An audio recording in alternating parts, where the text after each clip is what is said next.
আসসালামু আলাইকুম। সকলকে জানাই ঈদ মোবারক। কেমন আছেন সবাই? মহান আল্লাহ তাআলার অশেষ করুণায় আমরা অনেক ভালো আছি। তা আজকে ঈদের দিন সকালবেলায় উঠেই গোসল করে নিয়েছি। তা গোসল করে নেওয়ার পরে রান্নাঘরে চলে এসেছি। তা কালকেই দুধ নিয়ে এসে রেখেছিলাম, 3 কেজি দুধ নিয়ে এসেছিলাম। একটু বেশি করে আমাকে ক্ষীর বানাতে হবে, কারণ ওর কোম্পানিতেও একটু দিতে হবে, যারা আছে ওর কালিগদেরকে। আর আমার বাড়িতেও আমার পাশে যারা আছে তাদেরকে দিতে হবে, ঘর যাদের বাড়িতে ভাড়া থাকি তাদেরকে একটু দেবো, আর নিজেরা খাবো। তো একটু বেশি করেই বানাবো। ক্ষীরটা বানাতে শুরু করে দিয়েছি। আর আরও কিছু জিনিস বানাবো ক্ষীরের সঙ্গে। তাই ক্ষীর হোক, ওইদিকে ক্ষীর হোক আর এইদিকে বানাতে শুরু করে দিই অন্য কিছু। আবার আমরা একটু ঘুরতে যাব, নাহলে লেট হয়ে যাবে। তাড়াতাড়ি বানিয়ে খেয়ে দিয়ে আমি একাই ঘরের, মানে একজনই মেয়ে, আমাকে খেয়ে বাসন কোসন পরিষ্কার করে সব কিছু আমাকেই করে যেতে হবে। তা ওই জন্য আমি এদিকে সিমুয়ের পোলাও বানাবো। আর একটু দুধ দিয়ে একটু মানে একটু পাতলা পাতলা করেও বানাবো। আর এটা একদম ঝরঝরে মতো সিমুয়ের পোলাও, যেটা এটা আমার খেতে খুব ভালো লাগে জানেন। আমি এটা খেতে খুব ভালোবাসি। তা ক্ষীরটা মানে চালটা ফুটে গেছে, তা ওটা একটু গলার জন্য আমি বন্ধ করে দিলাম। থাক, বন্ধ থাক, নিজে নিজে একটু গলুক। আর ওইদিকে চাপিয়ে দিলাম যে দুধের যে সিমুয়ের যে পাতলা পাতলাটা করব, ওটা চাপিয়ে দিলাম। এবার ওইদিকে ওটা করব আর এইদিকে এই সিমুয়ের পোলাওটা করব। ব্যাস, এই দুটো হয়ে গেলে আর দুটো হয়ে যাবে, তাহলেই হয়ে যাবে। একটু তো টাইম লাগবে বলুন, আর তাড়াতাড়ি করতে গেলে তো বেশি হবে না। তাড়াতাড়ি হুটোপাটিতে কাজ সবসময় খারাপই হয়, ভালো হয় না। আর একটু যদি আপনি সময় নিয়ে রান্না করেন তাহলে সেটা একটু টেস্টিও হয়, খেতেও ভালো লাগে।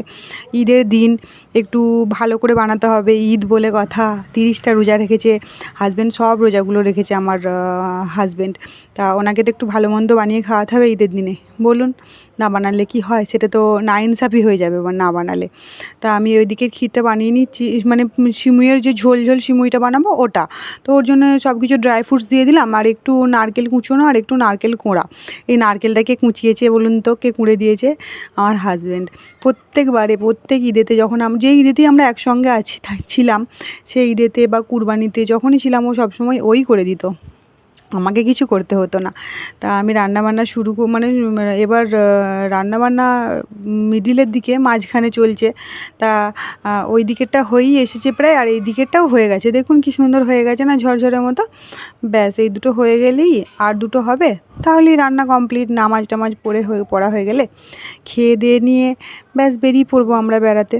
তো ক্ষীরটা আবার চাপিয়ে দিয়েছি, ক্ষীরের চালটা অনেকটা নরম হয়ে গেছে। আর এইদিকে ড্রাই ফ্রুটসগুলো দিয়ে দিচ্ছি। তার মধ্যে কিশমিশটা এখন দিইনি, জানেন তো, আমার ভয় লাগে। কিশমিশটা তো একটু টক হয়, যদি দুধটা কেটে যায়। আমার 2-1বার এরকম হয়েছে জানেন। আমি ওই জন্য ভয়ে না এখন দিচ্ছি না, আমি শেষে দেবো। তো অন্য সবগুলো দিয়ে দিলাম, কাজু, আমন্ড, নারকেল কুচুনো, নারকেল কোড়া। এদিকে দেখুন চিকেনটা প্রায় হয়ে গেছে। হ্যাঁ, তো এবারে আমি আজকে গুড় দিয়ে বানাবো। মানে গুড় কোথায় পেলাম ভাববেন? সেই খেজুর গুড়, ওটা মা দিয়েছিল, সেই শক্ত শক্ত পাটালির মতো, ওটা রেখে দিয়েছিলাম। দিয়ে ওটাকে ফুটিয়ে গলিয়ে রেখেছি, এবার ওটাই দিয়ে দেবো। দেখছেন এত সুন্দর সেন্ট, এত সুন্দর স্বাদ, কি বলবো। আর এই গুড়ের ক্ষীর খেতে তো ভালোই লাগে বলুন।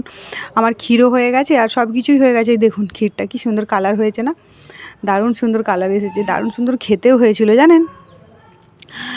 আর এই যে এদিকে আমি সব কিছু রেডি করে নিয়েছি, সব কিছুই আমার কমপ্লিট হয়ে গেছে। এই ছোটো হাঁড়িতে যে ক্ষীরটা, এটা ওর কোম্পানিতে দেবো, ওই জন্য আমি ওটা আলাদা করে রেখেছি। আর এই যে চিকেনটাও হয়ে গেছে, সব কিছুই হয়ে গেছে রেডি। এবার আরিয়ানকে গোসল করিয়ে ওকে কাপড় জামা পরিয়ে নিলেই হয়ে যাবে। তো ওকে গোসল টোসল করিয়ে নিয়েছি, এবার কাপড় জামা পরাবো। কিন্তু ও তো কাপড় জামা পরবে না, ও যা বিচ্ছু বদমাস, ও সেই হুড়ুহুড়ি লাফালাফি, আপনি যতই তাড়াতাড়ি করেন না কেন, ওর তো কোনো তাড়াতাড়ি নেই, কোনো জলদি বলদি বলে কিছু নেই। ও ধীরে হচ্ছে হবে, বদমাইশি করবো, কাপড় জামা পরবো, এরকম ব্যাপার। তো ওকে আমি জোর জবরদস্তি করে পড়াচ্ছি যে তাড়াতাড়ি পর, নাহলে তোকে রেখে দিয়ে চলে যাবো বলছি। ও ভয়ে বলছে হ্যাঁ হ্যাঁ পরবো, তাড়াতাড়ি পরবো। ওই জন্য ওকে তাড়াতাড়ি করে জামা কাপড় পরিয়ে দিয়ে তারপরে নামাজ পড়ে চলে এসেছে। তা আমি তারপরে এবার আমরা খাবো। আর খিদেও পেয়েছে, সকালে কখন উঠেছি জানেন। আর উঠে এবার সকাল থেকেই কাজকর্ম শুরু হয়ে গেছে। আমি অনেকক্ষণ আগে গোসল করে নিয়েছি, গোসল করে রান্নাবান্না শুরু করেছি। আর গোসল না করে যদি রান্নাবান্না শুরু করা হয় তাহলে ভালো লাগে না। আজকের দিনে পবিত্র দিন, একটু গোসল করে রান্নাবান্না শুরু করলে নিজের মনটাও পবিত্র পবিত্র লাগে, ভালো লাগে। এই যে খেতে বসে পড়েছি, এবারে মহারাজাও খেতে বসেছে। মহারাজার তো মোবাইল চাই খেতে বসলেই। আর খেতে বসলে ইনিও ফোন করছেন এনার মাকে, এবার আমাকেও দিচ্ছে একটু কথা বলে নিতে। আমি বলছি যে একটু পরে বলবো, তা না এখনই বলে নিই। তো কথাও বলতে বলতে খাবারও রেডি করে নিচ্ছি। খাবার এই যে শুরু করে দিচ্ছে এবার সকলে মিলে খাওয়া।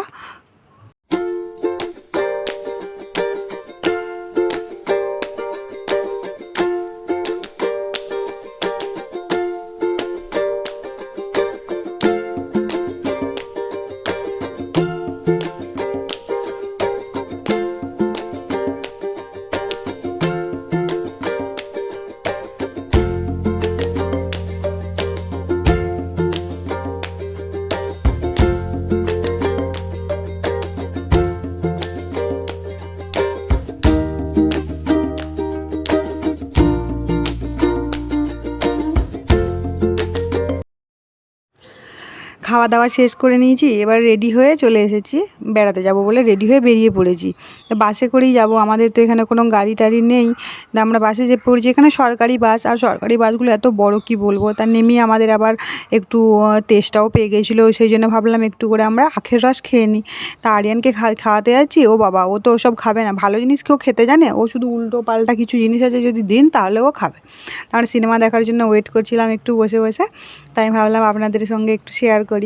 আর ও এইদিক ওইদিক সিনেমা শুরু হয়ে গেছে। তা আচ্ছা বলুন তো এটা কী সিনেমা, আপনারা কি দেখেছেন?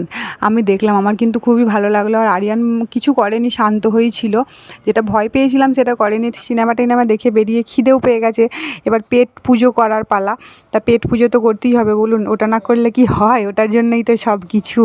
তা আমরা চলে এসেছি একটা হোটেলে, যেখানে সব কিছুই পাওয়া যায়, ননভেজ ভেজ। তা আমরা এখন কিছু ননভেজ খাবো না, কারণ বাড়িতে খেয়েছি। তা এখন আমরা নিয়ে নিয়েছিলাম মাটার পনির আর ডাল, তারকা ডাল আর রুটি আর ভাত নিয়েছিলাম। শেষে নিয়েছিলাম ভাতটা, প্রথমে শুরুতে নিয়ে নিই। আর উনি সার্ভ করে দিচ্ছিলেন একজন, তা আমি বললাম না আমরাই করে নেবো, আপনি যান, আপনার অন্য কাজ থাকলে করুন। তা আমরাই সার্ভ করে নিচ্ছি নিজেরাই, আর আমরাই খাওয়া দাওয়া করে নিচ্ছি নিজেরাই। খাইয়ে তো আর কেউ দেবে না, সার্ভটাই করে দেবে। তা আরিয়ানকে আমি খাইয়ে দিচ্ছি আর নিজেও একটু একটু করে খাচ্ছি। আর এখানে কি বলুন তো, হোটেলে সব জায়গায় পেঁয়াজ আর এই লেবু এটা দেবেই, এটা কমন। তা আমার বাড়ি চলে এসেছি, তারপরে তো বাড়ি এসেও তো আমার আর কাজের ছুটি নেই, আমি একাই মহিলা এই বাড়িতে রুমে।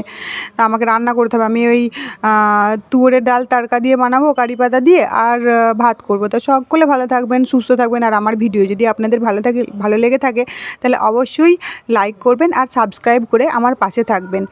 আর এই রুমটাই আমি থাকি। সকলে ভালো থাকবেন। খুদা হাফিজ।